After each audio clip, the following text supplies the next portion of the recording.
فيلمنا النهارده بيبدأ من 500 سنة في مكان اسمه الكوماندرا. المكان ده الناس كانت عايشة فيه في خير وسلام بسبب التنانين المسحورة اللي كانت بتساعدهم بسحرهم بكل حاجة، زي تغيير الجو وتنزيل المطر، وكمان انهم يعيشوا في سلام. كل تنين كان له قوة سحرية مختلفة عن التاني، وفضلت الناس عايشين مع بعض في وحدة وسلام لحد ما ظهرت لهم وحوش مرعبة جدا واسمهم الدرون، وكانوا زي الوباء لانهم كانوا بيحولوا اي حاجة بيلمسوها لحجارة. والتنانين وقتها فضلوا يحاربوا بكل قوتهم علشان يحموا البشر منهم، لكن للأسف ما قدروش وتحولوا هم كمان لحجارة، ما عدا تنينة واحدة اللي اسمها سيسو، وده لأنها جمعت كل قوتها السحرية في جوهرة واحدة وقدرت تهزم بيها الدرون واختفت بعدها. واللي حصل بعد كده إن كل البشر رجعوا تاني لطبيعتهم ما عدا التنانين، وبدل ما البشر بعدها يعيشوا في وحدة وسلام ويحافظوا على الجوهرة اللي قدرت إنها تحميهم من الدرون، حصل العكس تماما. كل الناس حاربت بعض علشان يوصلوا للجوهرة دي، واتقسمت كوماندرا ل5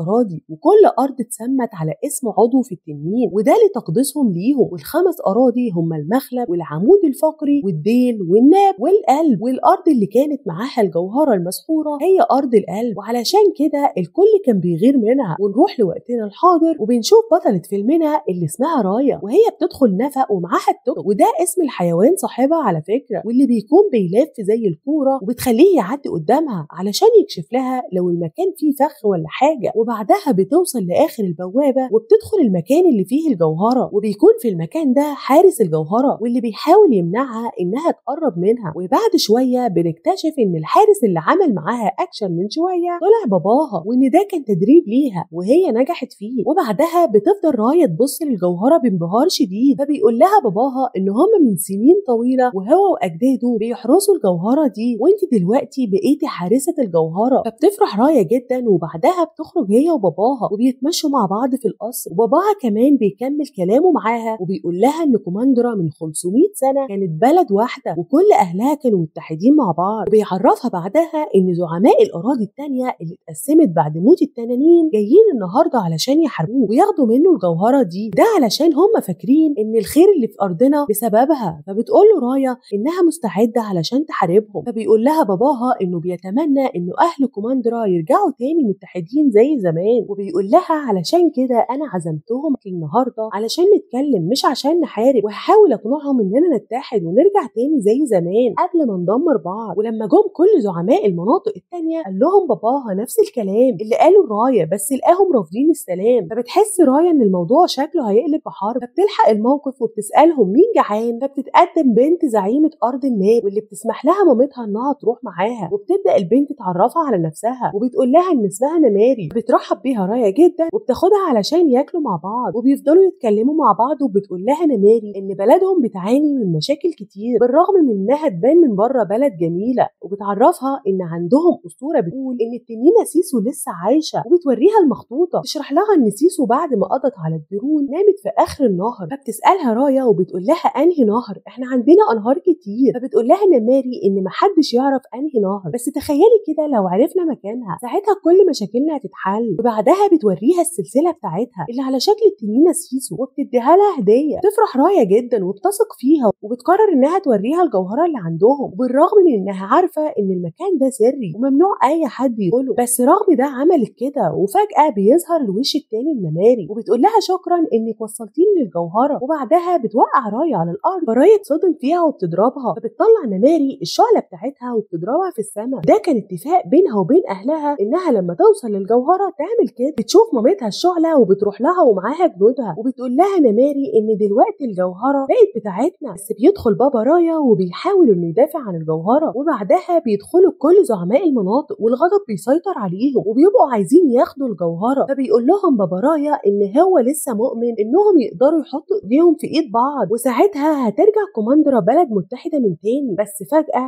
حد بيصوب عليه سهم وبيجي في رجله، وبعدها بيهجم كل زعماء المناطق على الجوهره اللي بتقع منهم وبتتكسر ل5 اجزاء. ساعتها بتهتز الارض جامد وبيخرج الدرون من تاني، بيبداوا انهم يحولوا كل الناس من تاني لتماثيل عباره عن حجاره. ووقتها بيجروا زعماء المناطق كل واحد وبياخد جزء من الجوهره المكسوره، وبيجري بعدها بابا رايا وبياخدها علشان يهربوا من الدرون، لكن بسبب الاصابه بيقع على الارض وبيحس ان مفيش وقت. فبيدي الجزء اللي معاه لرايا وبيقول لها انت دلوقتي حارسه أخدت الجوهرة، وطول ما الجوهرة فيها ضوء يبقى فيه أمل. بيقول لها انقذيهم يا بنتي. بعدها بيرميها في المية علشان الدرون ما بيقربش للمية، وهو تحول بعدها لحجر. وبعد 6 سنين بتظهر رايا بعد ما كبرت، والحيوان صاحبها اللي اسمه توك توك هو كمان كبر، وبنشوفها وهي راكبة عليه وماشية في منطقة مهجورة بسبب الدرون اللي حول معظم الناس لحجر. وبنعرف إنها في المكان ده لأنها بتدور على تنينة سيسو، وده علشان ترجع تاني باباها لطبيعته وتنقذ العالم كله. وبعد شوية بتوصل رايا للنهر، وهي بتتمنى إن يكون هو النهر اللي فيه التنينة سيسو، لكن فجأة بيظهر الدرون وبتقدر رايا إنها تقاومه، وبتفضل بعدها تتكلم مع الحيوان صاحبها وبتقوله إن بقالها 6 سنين مصدقة الأسطورة، وإنها دورت في كل الأنهار على التنينة سيسو وما بقاش فاضل غير النهر ده. وبعدها بتلاقي قدامها سفينة محطمة، فبتقعد جواها وبتطلع المخطوطة وبتفضل تتكلم وهي ماسكة سلسلة سيسو التنينة، وبتشكيلها عن التعب اللي شافته وهي بتدور عليها وقد إيه هي محتاجاها في الوقت ده. وفجأة بتظهر سيسو وبتتكلم مع رايا اللي بتبقى منبهرة بيها جدا، وبتبقى مش مصدقة إنها شايفاها، وبتعرفها إن البشر كسروا الجوهرة والدرون انتشروا من تاني. بتوريها الجزء اللي معاها وبتطلب منها إنها تعمل جوهرة تانية. تنصدم سيسو من اللي قالته رايا، وبتعرفها إن مش هي اللي عملت الجوهرة، وإن اللي عملها هم إخواتها، وإنها بس كل اللي عملته إنها حولته لسحر. فلما سيسو مسكت الجزء اللي مع رايا نورت، فاتخضت رايا جدا وقالت لها إيه ده؟ أنت منورة. فقالت لها إن ده سحر أختي الصغيرة، هي اللي كانت بتنور كده. وبتعرفها إن كل واحد من إخواتها كان ليه سحر مختلف عن التاني. فسألتها رايا وقالت لها طب أنت سحرك إيه؟ قالت لها أنا سباحة ماهرة وأقدر أعوم بسرعة فائقة. فقالت لها رايا بصي أنت لما لمست الجوهرة نورتي، وده معناه إنك لسه مرتبطة بالسحر اللي فيها وممكن نستخدمه مرة تانية. فقالت لها سيسو عندك حق، بس ده مش هيحصل إلا لما نجمع باقي أجزاء الجوهرة. وفي الوقت ده بتكون نماري في نفس المكان اللي فيه رايا وسيسو وبتدور عليها، بس مش بتلاقيها علشان رايا أخدت سيسو وراحت عشان تجمع باقي أجزاء الجوهرة. وهنا بتبدأ رحلة رايا وسيسو في تجميع أجزاء الجوهرة. يبدأوا بأرض الديل، ولما راحوا هناك لقوا كل أهل أرض الديل اتحولوا لحجارة حتى الزعيمة بتاعتهم، ولقوا في إيديها الجوهرة. فراحت لها رايا وسيسو وأخدوا الجوهرة منها، وكده رايا بقى معاها جزئين من أصل 5. سيسو هي كمان أول ما مسكت الجوهرة اتحولت لإنسانة، ولما سألتها رايا أنت اتحولتي كده إزاي؟ قالت لها لا ده سحر واحد من إخواتي. قالت لها أنا كل شوية هشرح لك ولا إيه؟ وبتفرح سيسو جدا بشكلها الجديد اللي من غير ديل، وفجأة بتدخل عليهم نماري هي والجيش بتاعها. قالتها عن المخطوطة بتاعتها، راحت رايا رميالها المخطوطة بتاعتها وهربت من المكان ده هي وسيسو على التوك اللي وصلهم لمركبة. وهناك بتلاقي رايا ولد صغير، فبتسأله عن الكابتن بتاع المركب، فبيقول لها إن هو الكابتن. تطلب منه رايا إنه يوديهم لأرض المخلب، فبيتلامط معاها علشان ما يوديهاش. فقالت له طب وكده؟ قال لها قشطة. ده شافوا إن نماري هتحصلهم بجيشها. تنزل سيسو بسرعة للمية وبتستخدم القوة السحرية بتاعتها وبتخلي المركب تجري بسرعة رهيبة. وبعد ما بعدوا شوية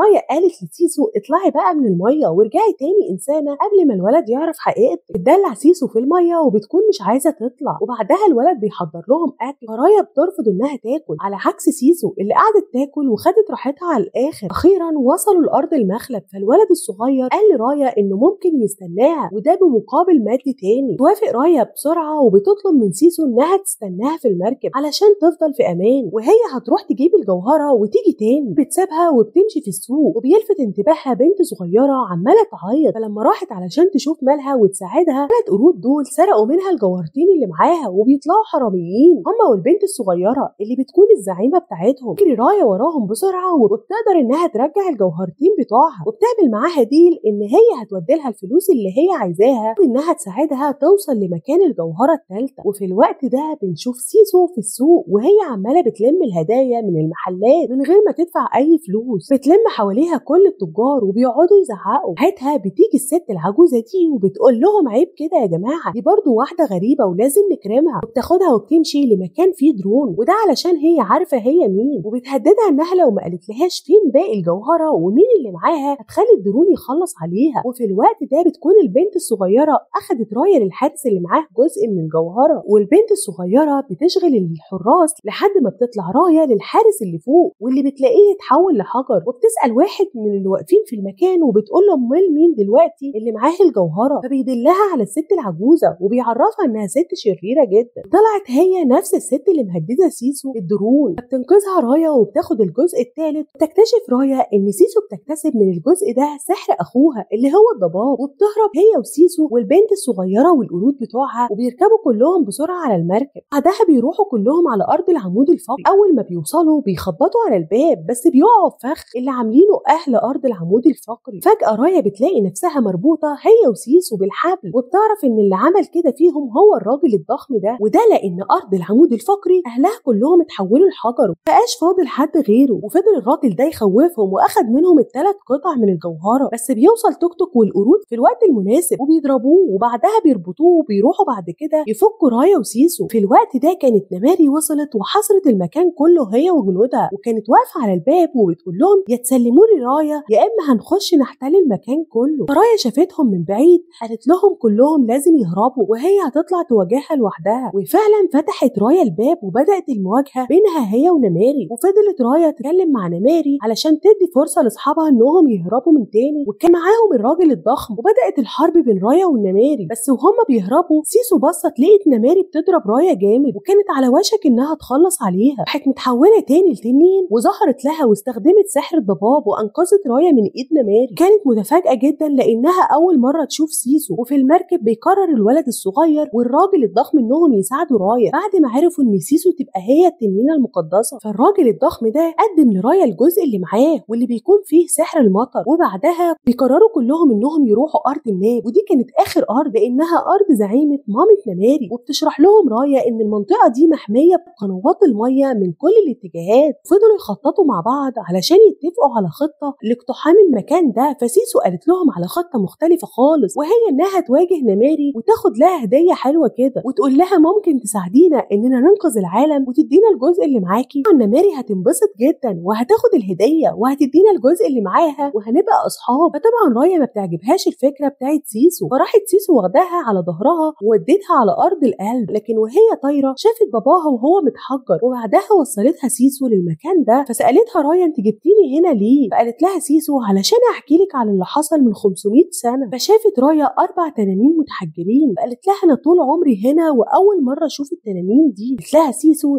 دول اخواتي وعرفتها بيهم. قالت لها دي امبا اللي باخد منها سحر التوهم، دي براني اللي باخد منها سحر التحول لانسانه، اما ده فهو جاجان صاحب سحر الضباب. اخويا الكبير بقى بينجو اللي بيقدر ينزل المطر. سيسو حكت لها قصه الجوهره الحقيقيه اللي محدش يعرفها، وهي ان اخواتها كانوا اخر تنانين موجودين على الارض والدرون كانوا حواليهم في كل مكان. ورفض اخوها الكبير بينجو ان هو يستسلم للدرون، فقرر انه يجمع سحره في جوهره وخلى باقي اخواته يعملوا زيه. قرروا هم كمان انهم يدوا الجوهره لسيسو. فسيسو قالت لها انا معرفش هم اختاروني ليه انا بالذات، بس كل اللي اعرفه انهم وثقوا فيا، كمان وثقت فيهم، وفعلا بالجوهره دي قضيت على الدرون والناس رجعت تاني لطبيعتها. قالت لها انا بحكي لك القصه دي علشان تثقي في نماري من تاني وهي كمان تثق فيكي. فقالت لها رايا ازاي اثق فيها بعد ما غدرت بيا واحنا صغيرين؟ مش هقدر اديها ثقتي مرتين. قالتها سيسو انها عايزه باباها يرجع وكوماندرا كمان ترجع تاني لبلد متحده زي زمان. فقالت لها رايا طب حتى لو انا وافقت ازاي هنقدر نقنعها؟ قالت لها ان كل المطلوب مننا ان احنا لازم نبدا. وفي الوقت ده بتوصل نماري لمنطقتها وحكت لمامتها على كل اللي حصل، وبتطلع مامتها عارفه كل حاجه، وبتكمل نماري كلامها وبتقول لها انها شافت قدامها حلم كوماندرا ممكن يرجع تاني والعالم كله يتحد مره تانيه. فردت عليها مامتها وقالت لها انه لو العالم اتحد مش هنعرف نحكمه. قالت لها كمان انها كده خلصت مهمتها لحد هنا، وبتسيبها مامتها وبتمشي. ووقتها بتوصل رايا واللي معاها لارض الناب، وبتبعت البنت الصغيره والقرود علشان يبعتوا لنماري السلسله بتاعتها معاها الرساله اللي فيها ان هم عايزين يقابلوها علشان يخلصوا على الدرون. فعلا نماري وافقت وولعت شعله في السماء علشان تعرفهم ان هي موافقه. فراحت لها رايا وقررت انها تثق فيها. نماري طلعت اخر جزء من الجوهره بس علشان يثقوا فيها، ولما سيسو ظهرت طلعت نماري السلاح بتاعها وقالت لهم انا هاخد القطعه دي كلها وهاخد كمان سيسو. قالت لرايا ان هي هتحل الموضوع ده، وفضلت تتكلم مع نماري وقالت لها نفس الكلام اللي قالته رايا، عليها انها اتاثرت بيه جدا. بس رايا استعجلت وطلعت السلاح بتاعها، فنماري خافت وصوبت السهم عليها، بس اول لما السهم اتضرب جه في سيسو ووقعت بعدها في الميه. انتهاء اخر تنين الميه اختفت كلها من على وجه الارض، والدرون كده كمان ما بقاش في حاجه توقفه. كده كل القطع السحريه هيروح سحرها لحد ما يبقاش ليها اي قيمه. وفي الوقت اللي كل الناس فيه بتجري علشان تهرب من الدرون، رايا كانت رايحه تنتقم من نماري اللي كانت مامتها برضو اتحجرت، وبدات الحرب بين رايا ونماري. بس المره دي كانت رايا رايا متضايقه جدا من نماري، جاتها ضربه قويه جدا وقعتها على الارض ولسه هتخلص عليها، فنماري قالت لها انها ما كانتش تقصد انها تموت سيسو، فرايا سابتها ومشت علشان تنقذ الاشخاص اللي فاضله. برضه راحت علشان تنقذ معاها باقي الناس، بس للاسف الدرون حول كل الناس اللي على الارض وما بقاش فاضل غير رايا ونماري وفريقها ده، انهم كانوا ماسكين اجزاء من الجوهره اللي كان عمال سحرها ينقص شويه بشويه. وقتها افتكرت رايا كلام سيسو وقالت لهم هاتوا كل القطع اللي معاكم علشان نجمعها ننتصر على الدرون. فالولد الصغير قال لها ما خلاص سيسو ماتت. قالت لهم ان الانتصار على الدرون مش من سحر سيسو، ده من الثقه المتبادله بينها وبين اخواتها، ولازم دلوقتي نتجمع ونتحد، وده اللي كانت عايزاه سيسو واللي كان عايزه بابايا. فرايا قررت انها اول واحده وثقت فيهم كلهم وفي نماري وادتها القطعه اللي معاها، وتحولت بعدها رايا لحجر زي الباقيين، فالباقيين عملوا زيها وتحولوا كلهم لحجاره. فنماري برضو قررت انها تهرب وتسيبهم، بس لما بصت عليهم وشافتهم حست انها ما ينفعش تخون حد وثق فيها، قررت انها ترجع من تاني وجمعت اجزاء الجوهره كلها وحطتها قدامها وسابتها. واول ما سابتها الدرون طبعا حولها لحجر هي كمان، بس بسبب الثقه المتبادله اللي بينهم خلت الجوهره سحرها يرجع من تاني وقضت على الدرون كله. وساعتها رجعت الميه من تاني ورجعت رايا ونماري واللي معاهم لشكلهم الطبيعي، وبيفرحوا كلهم انهم قدروا ينقذوا العالم. نشوف الرجل الضخم اللي قدر انه يرجع لعيلته من تاني، والطفله الصغيره بترجع لمامتها، ورايا هي كمان بترجع لمدينتها وبتشوف باباها. نيجي بقى للمفاجاه الكبيره ان التنانين هم كمان رجعوا، وسيسو قابلت اخواتها وحضنتهم وقالت لبابا رايا انت المفروض تفتخر ببنتك لانها قدرت توحد كل المناطق من تاني، قدرت انها ترجع كوماندرا بلد متحده بعد كل السنين دي. ولحد هنا بتكون خلصت حكايه فيلمنا، ويا ريت لو عجبكم الفيديو ما تنسوش تعملوا لنا لايك وتشتركوا في القناه وتفعلوا زر الجرس لقناتنا حكايات انمي. والسلام.